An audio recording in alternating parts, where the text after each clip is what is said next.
നമസ്കാരം. ഈ ഒരു ചിത്രം കണ്ടോ? ഇത് തിരുവനന്തപുരത്തെ ബി.ജെ.പിയുടെ സംസ്ഥാന കാര്യാലയവും അതിന് മുന്നിൽ കിടക്കുന്ന 2 വാഹനങ്ങളാണ്. അതേത് വാഹനമാണ് എന്ന് ചോദിച്ചു കഴിഞ്ഞാൽ തിരുവനന്തപുരം കോർപ്പറേഷനിലെ മേയറുടെ ഔദ്യോഗിക വാഹനവും അതേപോലെ തന്നെ ഡെപ്യൂട്ടി മേയറുടെ വാഹനവുമാണ്. പശ്ചാത്തലം നോക്കുക, ബി.ജെ.പിയുടെ ആദ്യത്തെ പ്രധാനമന്ത്രിയായിരുന്ന അടൽ ബിഹാരി വാജ്പേയിയുടെ ചിത്രമാണ്. ബി.ജെ.പിയുടെ രണ്ടാമത്തെ പ്രധാനമന്ത്രിയെ നമുക്കെല്ലാവർക്കും അറിയാം, അത് നരേന്ദ്രമോദിയാണ്. അപ്പോൾ ഇങ്ങനൊരു ദൃശ്യം മലയാളിക്ക് കാണാൻ പറ്റുമെന്നൊരു 6-7 വർഷത്തിന് മുമ്പ് ഇവിടെയുള്ള കടുത്ത ബി.ജെ.പി അനുഭാവികൾക്ക് പോലും ഒരുപക്ഷെ അപ്രാപ്യമായ ഒരു സ്വപ്നമായിരുന്നിരിക്കാം. അപ്പോൾ പിന്നെ മറ്റുള്ളവരുടെ കാര്യം പറയേണ്ടതല്ലോ. ഏതൊക്കെ തരത്തിലാണ് അവർ ബി.ജെ.പിയെയും സംഘികളെയും ട്രോളിക്കൊണ്ടിരുന്നത് എന്നും ഒരു 5-6 വർഷം മുമ്പുള്ള വാർത്തകളും ട്രോൾ പേജുകളും ഒക്കെ നോക്കിയാൽ നമുക്ക് മനസ്സിലാക്കാൻ പറ്റും. അതേപോലെ തന്നെ ഈ കെട്ടിടം, ഈ മൊറാർജി ഭവൻ എന്ന ഈ കെട്ടിടം പണിയുന്ന സമയത്തും അതിനകത്തെ പ്രത്യേകതകളൊക്കെ വെച്ചുകൊണ്ട് ഇവിടുത്തെ മുഖ്യധാരാ മാധ്യമങ്ങളൊക്കെ ഒരുപാട് ട്രോളുകയും വാർത്ത ചമയ്ക്കുകയും വിവാദം ഉണ്ടാക്കുകയും ചെയ്തതാണ്.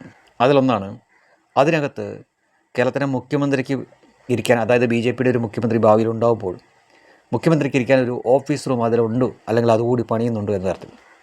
അപ്പോൾ ബി.ജെ.പിക്ക് എന്തിനാണ് കേരളത്തിൽ അവരുടെ പാർട്ടി ഓഫീസിനകത്ത് ഈ മുഖ്യമന്ത്രിക്ക് ഇരിക്കാനുള്ള ഓഫീസ് എന്നൊക്കെ പറഞ്ഞുകൊണ്ട് ഇവിടുത്തെ മുഖ്യധാരാ മാധ്യമങ്ങളാണ് കളിയാക്കൊണ്ടിരുന്നത്. അത് ഏറ്റുപിടിക്കാനും കുറേ ആളുകളുണ്ടായിരുന്നു.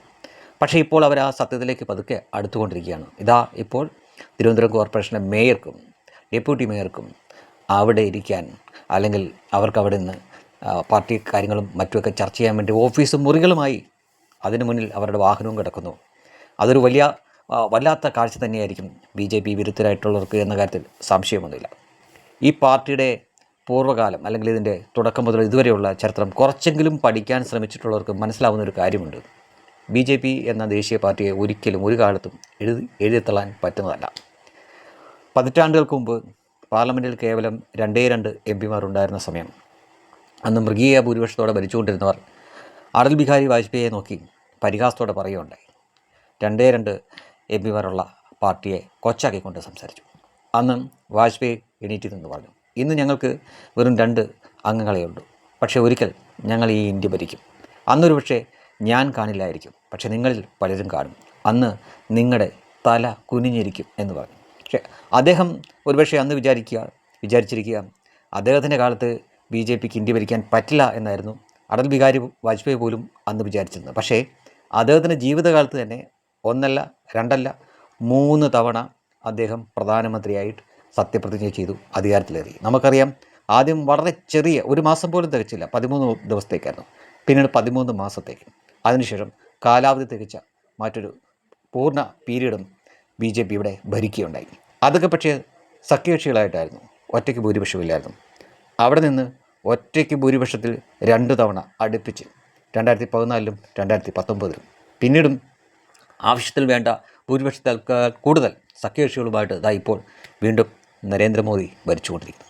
അപ്പോൾ അവരുടെ ഒരു സംസ്ഥാന ഘടകമാണ് ഒരു ഓഫീസ് നിർമ്മിച്ചപ്പോൾ, അതിനകത്ത് മുഖ്യമന്ത്രിയുടെ ഓഫീസ് കൂടി പണിതപ്പോൾ അതിനെ കളിയാക്കിക്കൊണ്ടിരുന്നവർക്ക് ഇപ്പോൾ മനസ്സിലാക്കാൻ പറ്റുന്നുണ്ട്, അധികം താമസിയാതെ അതും ഇവിടെ സംഭവിച്ചേക്കാമെന്ന്. ഒരിക്കലും പറ്റില്ല എന്ന് പറഞ്ഞുകൊണ്ടിരുന്നവർ ഇപ്പോൾ അവരുടെ വാക്കുകൾ മയപ്പെടുത്തിയിട്ടുണ്ട്. അല്ലെങ്കിൽ മുൻപത്തെ പോലെ അവർക്ക് അത്ര ആത്മവിശ്വാസത്തോടെ ട്രോളാൻ പറ്റുന്നില്ല എന്നത് ഒരു യാഥാർത്ഥ്യമാണ്. കാരണം ഈ ഒരു ദൃശ്യമുണ്ടല്ലോ, ഈ ഒരു ചിത്രം അവരുടെ ഉറക്കം കെടുത്തുന്ന ചിത്രം തന്നെയായിരിക്കും എന്ന കാര്യത്തിൽ സംശയമില്ല. ഒരു മേയറുടെ ഔദ്യോഗിക വാഹനവും ആ മേയർക്ക് അതിനകത്തിരിക്കാനുള്ള മുറിയും ഓഫീസും ഒക്കെ ബി.ജെ.പിയുടെ സംസ്ഥാന കാര്യത്തിലുണ്ടെങ്കിൽ ഭാവിയിൽ അവിടെ അവരുടെ മുഖ്യമന്ത്രിയും വരും. അന്ന് ബി.ജെ.പി ഓഫീസിൽ എന്തിനാണ് മുഖ്യമന്ത്രിക്കുള്ള ഓഫീസ് പണിതത് എന്നതിൻ്റെയുള്ള സംശയത്തിനുള്ള ചോദ്യത്തിനുള്ള ഉത്തരവും കിട്ടും.